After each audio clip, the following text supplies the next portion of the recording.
Good morning. Good morning from sunny Colorado again. Every time. One of these times I'm going to come to you from somewhere else, and it will be a surprise. Hi, Sheldon. Good morning. Thank you for joining. Hey, Sheldon, do you have a question for me? Because that would help me start out today. I'm planning on talking a little bit about I'm planning on talking a little bit about soul retrieval and past life regression. So, good morning. My eyes are all blurry. Wait, I'm not quite right yet. Oh, good morning, John. Okay, so maybe Sheldon has a question, maybe he doesn't, but I'll start talking. So today, I am in my fully aligned day going to go and work with my friend Pixie, who is also a shamanic practitioner, certified shamanic practitioner. We trained together with Garrett Duncan because it is time for me to be regressed again, I guess. And so in shamanic practice, and I mean, Sheldon, you know this. John, I don't know if you know this or not, but for any of you who join now or join later who aren't familiar with the concept of soul loss, and in the shamanic tradition that goes way, way, way, way back, thousands and thousands of years ago, that the concept of soul loss isn't new. And it's something that we see happens when a human being has and probably animals too, I would imagine, but a spirit, okay, has a really traumatic experience in the three-dimensional world, in our physical world. And the soul pops partly out, fragments out, or fractures out of the physical world, physical form, in order to preserve the well-being of that soul. So when we experience really intense trauma here on Earth, you know, like something that's a physical trauma is never just a physical trauma. So let's say a car accident, you know, and there's always psycho-emotional stuff wrapped up in that. And you know, there's spiritual aspects of it as well. We cannot separate out and only have a physical experience. It impacts the whole. So this is why it's a holistic experience, body, mind, spirit.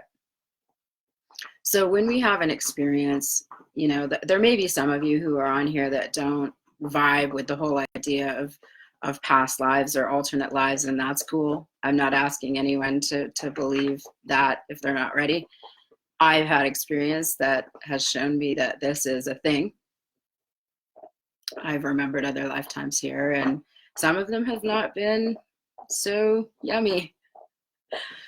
And when we have, so either in this lifetime or in another lifetime, any lifetime, or any physical experience here, it would probably translate into physical experiences and embodiments in other realities as well. But we're dealing with Earth this time. So when we have a highly charged trauma and we fracture out, sometimes those parts of ourselves come back on their own. Sometimes those parts of ourselves come back when we just naturally progress through our lives and resolve some of the things that have been trauma and wounding within us, you know, as we go through our healing process, or even not even consciously doing our healing process, but just having the experience of living, you know, and we heal through feeling loved as well, you know, and those parts of ourselves come back home when the vessel feels safer, you know, more comfortable to be in. So where am I going with this? Sheldon, how do we help others? Oh, good. Well, that's kind of where I'm going. Thanks, Sheldon. That helps. So Sheldon's asking, how do we help others recover missing parts of their spirit? So in the process of soul retrieval, which is what I'm about to go, well, I'm not really sure. It will depend on what shows up, but the intention is to go into a past life regression, okay? So if we're going into a session with a shamanic practitioner, and I do this work as well, I don't do this kind of work on myself, and I will state, okay, it is incredibly important to work with a skilled, responsible, reverent practitioner for any of this stuff who knows how to hold safe space for you when you journey into things like this, because we can, you know, depending on the intention of the person going in and of the practitioner as a you know, co-facilitators of the healing journey, when we go into past life regression, we can sometimes, or if we're going in to do a soul retrieval, we will go into the moment of trauma. And if someone's not ready for that, it can be re-traumatizing, and it can actually add more into what you need to deal with here than you already had, because you're remembering something that you previously had not remembered. And if somebody knows how to process that and work through that and integrate it into their experience now in a useful and helpful way, that can be a really incredible experience. And that's how I've worked with it. But often people don't understand how to use this in a way that's actually beneficial for their growth and evolution. And it becomes, you know, part of their story that then creates more trauma and damage. So I will say, before you embark upon any of this kind of stuff, if you're thinking about it, make sure that you're working with a practitioner that understands the responsibility of taking you into a past life experience or doing a soul retrieval. And sometimes soul retrievals take more than one shamanic practitioner to assist, because they can be events that involve, you know, hundreds and thousands of people. It's not just one person that we're going in and you know, we're retrieving parts for them, but going into that experience is a quantum experience of actually impacting and affecting the whole thing and everybody that was involved in it. And that's a really long conversation for another time. And I work in quantum stuff, you know, like there's all the science behind it, but I don't attach too much to that being something that I even really need to talk about on somebody, unless somebody needs that. But anyway, in the shamanic tradition, when we go into a past life regression or a soul retrieval, and thank you, Kim. Hi, Rick, AC, Rob, Kevin. Okay, so yeah, Sheldon was asking, how do we help others recover missing parts of their souls? Okay, so we help others, okay, as practitioners, as responsible practitioners, in the way that I already mentioned. And, you know, the act of taking someone into journey is a co-facilitated process, or ideally should be, where the client is being guided in, but they're actually experiencing their journey with help from the practitioner to help them see what they're meant to see for their highest and greatest good. It's really important. And here's the thing, as a practitioner, if I deem that the person sitting in front of me, through my connection to their higher self and the guidance of spirit, if I deem that taking them into a past life regression or doing a soul retrieval is not for their highest and greatest good because of where they're at currently, I won't take them in. Because the way that I operate in the ethics of my practice is that what we're doing is for the highest and greatest good of the person standing in front of me in that moment. You know, and sometimes what we think we want is not actually what's for the best in that moment, and that can be applied to all aspects of life. So you know, when Sheldon's asking how do we help others recover missing parts of their spirit, not as practitioners, love them, be kind to them, be compassionate, listen to them, witness them in all that they are. And I know that I've had beautiful people that have shown up in my life, and Sheldon's one of those people. So is my friend Pixie that I'm going to see today, that are part of the reason why I've been able to create a sanctuary within myself in order for these soul fragments to come back home. And timing is so important. I've been doing this work for 5.5 years on myself as well as with clients. And it's not time to go into those places and retrieve those pieces of yourself until it's time. And there is a divine order and orchestration to the way that things are playing out in your life that leads you to that moment where you have that realization that, okay, and the thoughts don't come in for no reason. If you keep thinking that you have past life stuff that's impacting your life here and now, there's a reason you're thinking that, you know? And I've been through a lot in the last 5.5 years. Those of you that know me know, and some of you who don't know me know some of it too. But it's, like I said, it's not time until it's time. And what's been coming in recently for me with, you know, the flow of my life, and timelines have kind of shifted and gotten weird for some of us. And there's some of you on here that know what I'm talking about when I say that. It's like, what happened last year? I don't know. Last summer, something weird happened. And I feel like something got knocked off track, and my intention is to put myself back on track in a way that feels kind of loving to me, and I can regain some of the things that I feel I lost last year. You know, I may have a soul fracture from last year. That was intense. And I may, I feel like there's some past life stuff for me that I need to go into that ties back into Egypt, and probably some other things too. So I feel like that was 11 minutes worth of information on soul retrieval and past life regression. So if anybody else has, if any of you or anybody who watches later has questions about what that's all about, and you would like to do a consult with me, because if you're interested, I love doing this kind of stuff. It's fun. But it's also very serious work as well. I'm very, very serious and reverent of what I do. And I am a co-facilitator in, you know, the whole thing. I just show up and do what I'm asked to do with all the love in my heart for the people that sit with me. So, okay, what do we want to do for today's practice? Okay, so we can ask, let's try this, okay? Now, we're not going to retrieve anything, okay? But we can ask, do I have parts of myself that are fractured out? And again, opening up the dialogue from the space of the heart. And I think all of you have joined me before for videos, so you're familiar with how to drop into the field of the heart, 3 long, deep breaths. And you can ask. And some of the hallmark symptoms of soul loss are, you know, you space out a lot.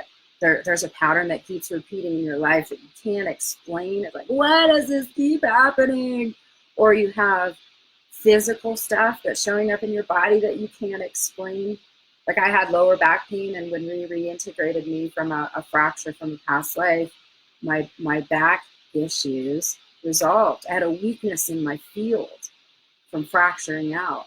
Like a part of my essence was not embodied, okay? So if you're opening up the dialogue from the field of the heart, or the core of your being, your soul, with the intelligence of the unified field that contains all of the information from all the stuff, you know, we can say it's stored in our DNA, okay? But it's, you know, it is, to me, I think of things more in terms of information and morphic fields of information. So if we can ask the question, do I have parts of myself that are fractured out? I'm like, I hear, oh yeah. Oh yeah. Which I already know, but you know, and it's not something that we need to be frightened of or go into a place of, oh no, there's something wrong. It's like, oh, okay, that is useful information. And you can even ask, how does that explain, you know, or does that tie into some of these dysfunctional patterns that I'm seeing in my life? Does it tie into some of the physical stuff that I'm seeing in my life that can't really be explained? You know, these are good questions to ask when we open up the dialogue with our field, with the intelligence of our field. So let's see, for alignment practice. I can hear my fan on my computer is running, and I apologize for that. It's probably making the sound weird. So let's see, I've got some new comments here. Let me see if anybody has any questions. Oh, thank you. I'm getting hearts and all these wonderful things. Sonia, thank you so much for joining. I know your days are so busy. So for today, let me sit with us for 1 second. I'm going to see what's useful for all of you. I'm hearing the words attract the goodness for some reason. So, okay, the sound's not that bad. Thanks, Sheldon. So let's align. Okay, here's what we're going to do. let's go into this with the intention of aligning with our wholeness, okay? With a feeling of being complete and whole. So let's breathe all the way down into our toes.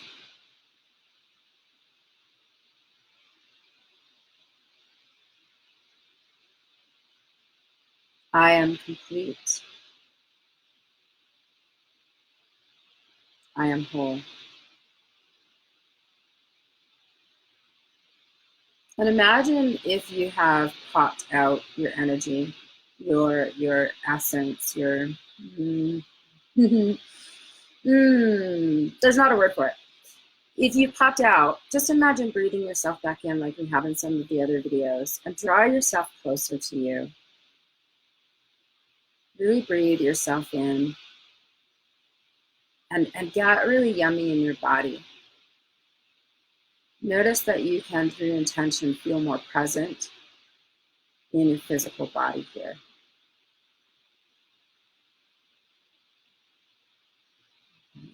So ask yourself, good morning. Oh, Pixie, happy birthday.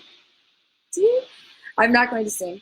I will not sing. I won't ruin everybody's morning with a song. So, oh, the other thing that I wanted to say too, okay, I will remember. Sheldon, I'll get back to you. Okay, so here's what we're going to do today. As you move through the rest of the day, what I would like you to do is call upon alignment with things that feel really nourishing and really yummy for you, and help bring you into that feeling of wholeness within yourself, you know, and really sit with the questions. When you tap into your field, sit with the questions, you know, do I have parts of myself that are fractured out? Pretty much all of us do. Every time I work with somebody, we do integrations, and I do them in a different way. So in my practice, I do integrations in a more quantum way. It's far more efficient than going into individual lifetimes, if we don't need to do that. There's some things that I need to see, which is why I need to go into these other lifetimes, so that I can have clarity on why some things are and are not showing up in my experience. So I'm excited to see Pixie. We're starting at 111 today. So again, as you move forward in your day, please ask to align with the things that feel important for you to help you feel whole and complete. Because it's so important that we know that, you know, we're never not complete, we're never not whole, but there are parts of us that are asking to come back home now, or we wouldn't have this conversation right now. Okay, and then the last thing, okay, it's Valentine's Day on Friday, and I posted on my page, so you can find it on my page, that Sheldon's album, To Those Who Wait, is released on Friday, just in time for Valentine's Day. So that would make a really beautiful gift for anyone you love, including yourself. And his music is beautiful. I say a little bit more about it in my post, so if you're curious, have a look. Check out Sheldon's page. Check out Pixie's page too. And we're going to I'll send you off with frankincense and myrrh from her Sacred Elements line. So everybody breathe that in. Okay, I'm gonna send that, and I'm gonna let you have a really, really beautiful day, or hope you have a really beautiful day. I'll let you do that, okay? Wish me luck in journey. I have no idea what's gonna happen. So I'll get everyone up to date with that tomorrow. It should be interesting, okay? I love you all so much. Have a beautiful, beautiful day. And thank you so much for your time today, for sharing and joining, okay? Have a great day. Love you. Bye.